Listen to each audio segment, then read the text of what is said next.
Well, you saw the beginnings of functions and some of the basic information about using functions. Remember also that one of the major reasons for using functions is so that you don't have to repeat yourself over and over again. You write a function once or somebody else writes it for you, and then you can use the function again and again without making your program any larger. It's just like a subroutine if you're familiar with other languages that use that, where you can do a go sub and you go to the subroutine and perform the work and then return back to the caller. That's the same thing that's happening with a function. Now, functions returning non-integers. When we looked at functions before, our func1, 2, and 3, they were going to return ints, whether we said so or not. Now, in the new ANSI C, and that's from 1990 and later, so it's not so new, but we still call it new style coding.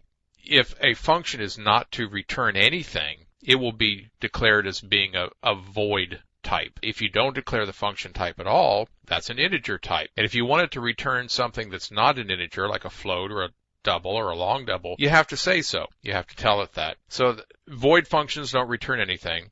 An undefined function can possibly return an int, not necessarily has to return an int, but could, and that's to allow older C programs to still compile and work properly. Let's take a look here at a couple of different function declarations, not definitions. Remember, the function definitions actually have the braces and all the statements in there. These are declaring these functions ahead of wherever they might be used someplace in the program. Here we have function A, and it is declared to be an integer return type, which we didn't really have to do, but it's good programming practice to put that on there so that you or somebody else can look at this program down the road and understand that func A will actually return an integer. Here we see that func A takes in an integer, and for conversations, we'll just call it A, that it's going to be A. It doesn't necessarily have to be that in the code, but that's to give ourselves a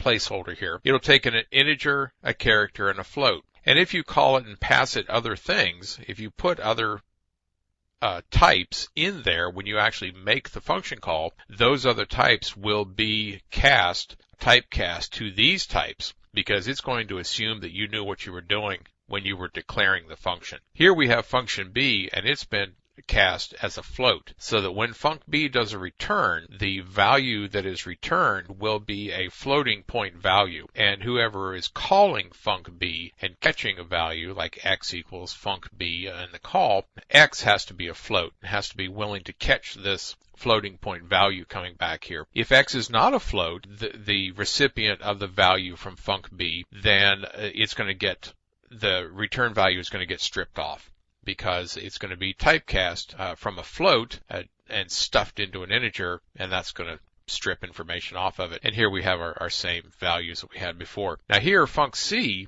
is not allowed to take anything in, and it's not allowed to give anything back. And if you attempt to use func C and call it inside your code and send it something in here, some value, the compiler will flag that as an error because you're messing up. You said that this is a void, so nothing should go in there. You said that nothing will come out, and if you do a return of any value out of func C, that will also not compile and will be an error, and that's C trying to protect you from yourself. So to get a function to return a non-integer, you simply have to declare it as returning something other than an integer at some point before you actually define the function or attempt to use the function.